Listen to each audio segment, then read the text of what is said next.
Well, good morning, viewers.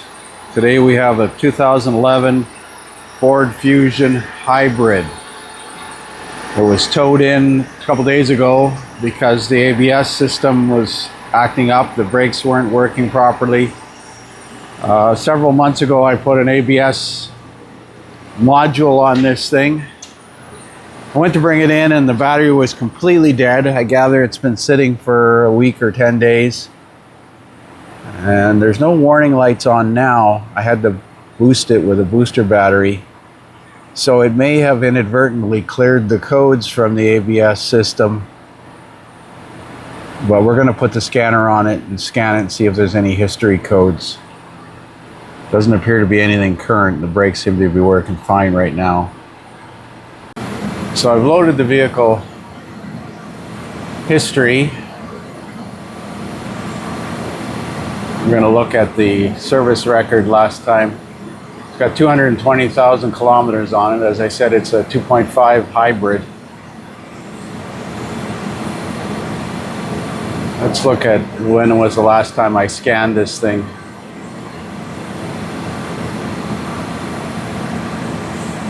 August 20th of 25.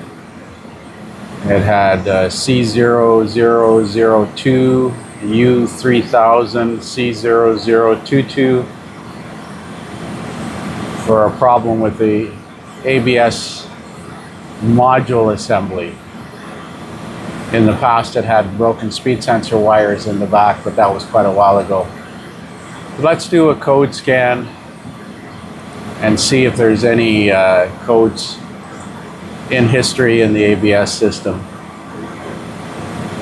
Apologize for my furnace running, but it's cold outside. Friday the 13th.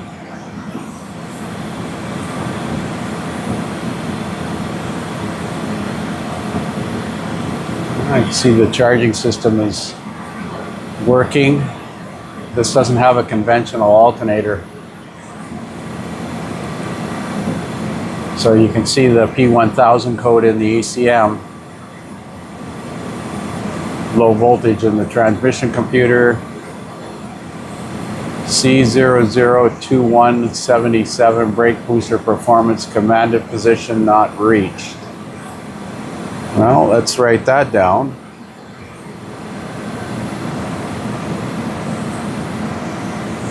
Sure, my pen decides it's not going to write. And C0022, so a couple of returning codes: brake booster solenoid, circuit out of range, lost communication with VCM, invalid data from compass, lost communication with VCM, invalid data from compass, invalid data from anti-lock brake system, low battery voltage, and tire pressure sensor fault. Invalid data from instrument panel, evap system pressure sensor circuit A, circuit range of performance. So we got to go back to the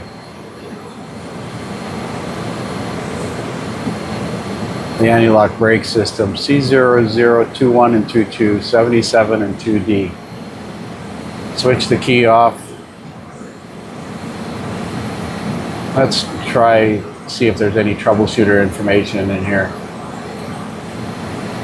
Code tips. C00 doesn't exist, so I'll have to look it up in the service literature. So I loaded the vehicle VIN number in Identifix and did a keyword search for C0021. And there's lots of variants of code 21. This one is a -77. Most of the cases revolve around bleeding the brake system after a brake repair that's opened the lines or changed the caliper. So looking at pinpoint tests for C002177, we'll load this and it goes into a description of the anti-lock brake system on the hybrid, which is unique.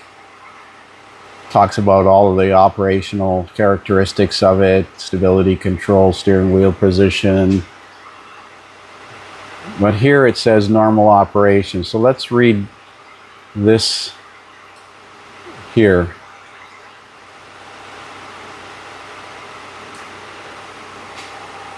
This DTC is for information only and does not indicate a fault with the brake system. If the hydraulic brake pressure does not change when the ABS module checks the brake booster, this DTC sets. This DTC does not cause any indicators to illuminate and may set as a result of low ambient temperatures, causing slow booster reaction time. If the red brake warning light is not illuminated, this DTC should be disregarded. Diagnose all other DTCs retrieved along with this one. So there's a C0022-1D. It's interesting, when the customer first reported this problem, it was during a cold snap where the temperatures were dropping to below -30 Celsius. So let's do a keyword search for C0022 and investigate that. So let's go back up here.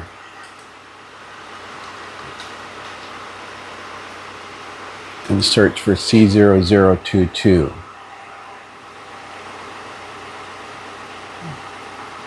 Most of the cases are repaired by replacing the ABS control module, which is what I did back in last fall. And I was able to find a used one because the module is no longer available from Ford for no money. And it had been working okay up until about 10 days ago, I think, when she first texted me. Let's see what 1D, C0022-1D suggests. Go to pinpoint test P. Brake booster solenoid circuit current out of range. And it goes through all the operational characteristics. 1D, brake booster. If the ABS module detects a short to ground, open, or high resistance in either circuit, the solenoid, or if the ABS module is faulted internally, this DTC sets.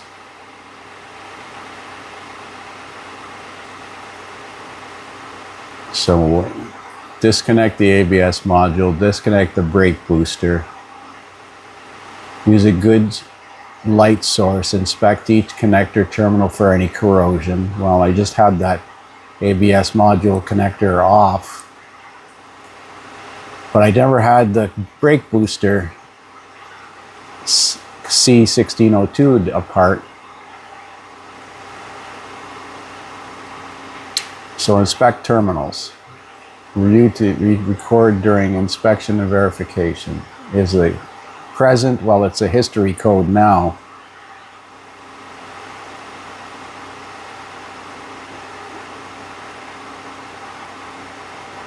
Let's do a self-test.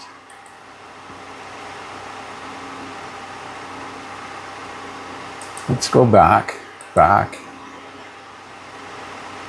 Get out of troubleshooter, codes menu, and do a key on engine off self-test. So I'm going to set up for that.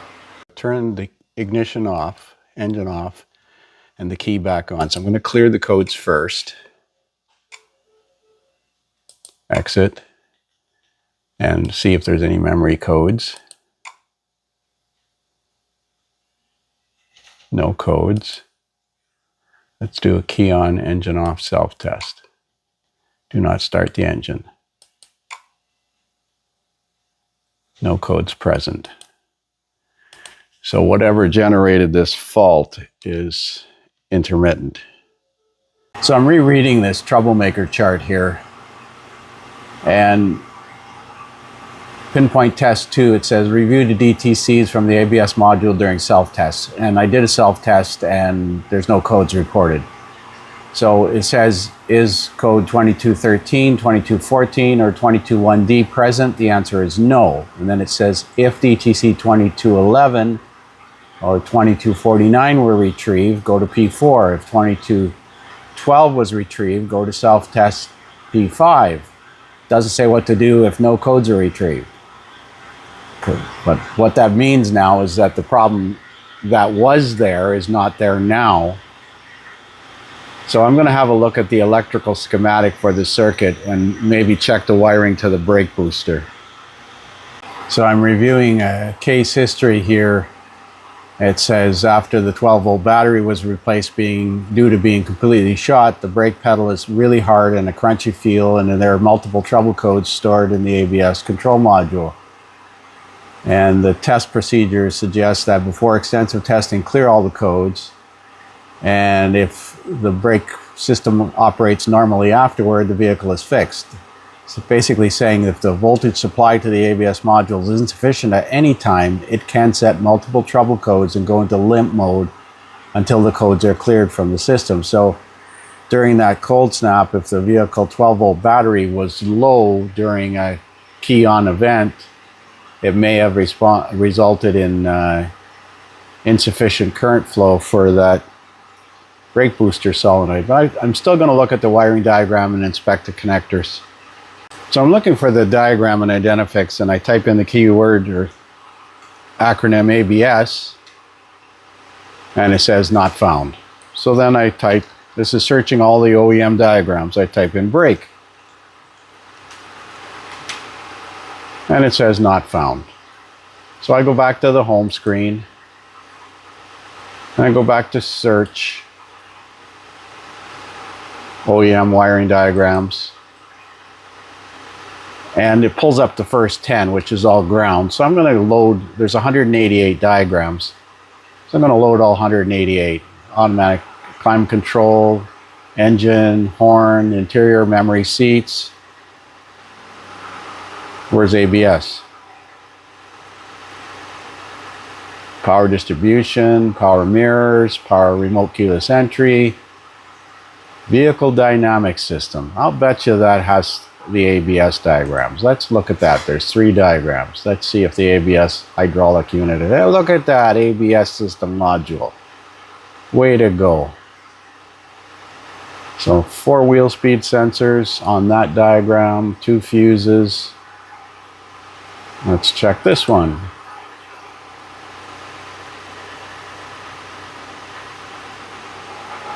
Come on, you can do it.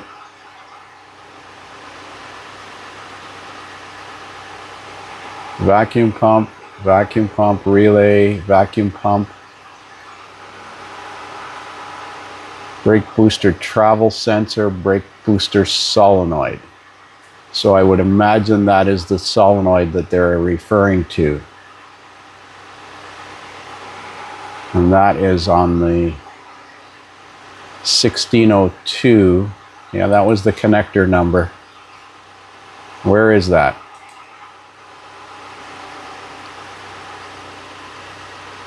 Survey says, come on, you can do it. Waiting. Loading. Wow. Usually it's highlighted in red.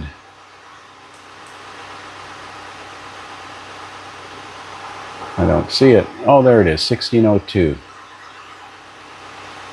So that's right in that area.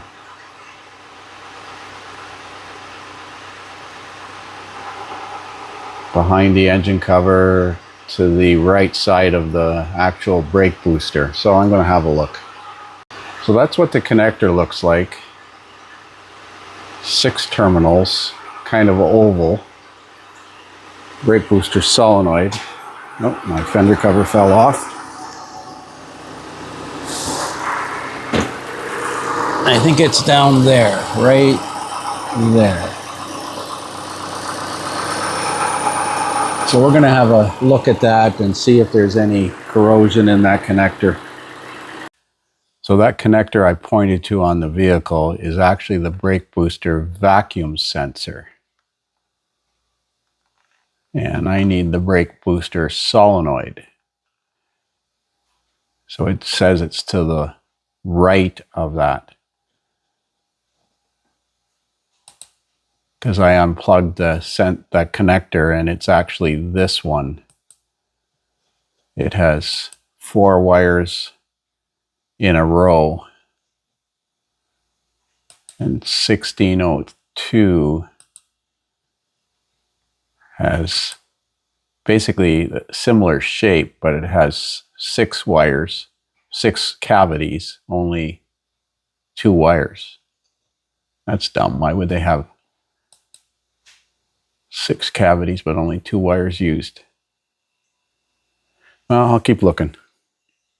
So we remove this coolant recovery bottle. There's one 6mm bolt here and one 6mm nut down here. You can lift that out of the way, and down under the brake booster there's a pressure sensor. It looks like a 3-wire sensor right there in the middle of the screen on the vacuum line going in, and just below it I see a 2-wire plug right down there. See that 2-wire plug? You can barely reach it. Wow, I think that's it. I'm going to look at the picture of the booster. So I managed to get that connector unplugged by reaching down from underneath with these pliers and squeezing it out the 2 sides. The connector is rectangular and you need to pinch it. I reached down through here. You can see the connector. I got it disconnected. Let's see if I can get a picture of this connector.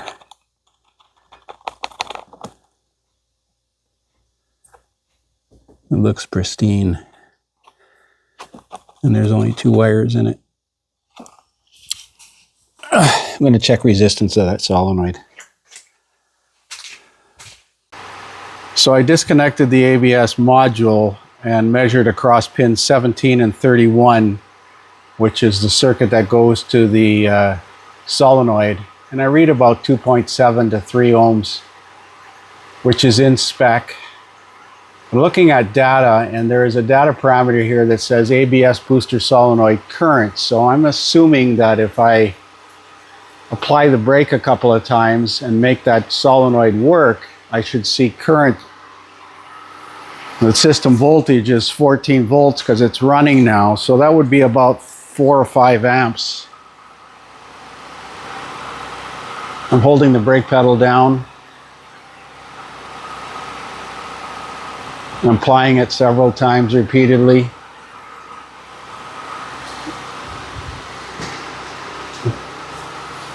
So it hit about 5 amps according to that, but it averaged about 3.5, 4 amps, which would be concurrent using Ohm's law. 14 divided by 5 would give you roughly 3, 2.7, something like that. Let's see if it set any codes. During the self-test, I'm sure it energizes that solenoid. No codes. So we're chasing a ghost. I'm going to advise this customer that the problem could have been caused by cold ambient temperatures and low battery voltage. And if it occurs again, it will require replacement of the booster, likely. I'm looking at cases here that solenoid is not serviced. Must buy the entire booster, and it's on national back order from Ford. And that was in 2023, so chances are it's no longer available from Ford. Imagine that.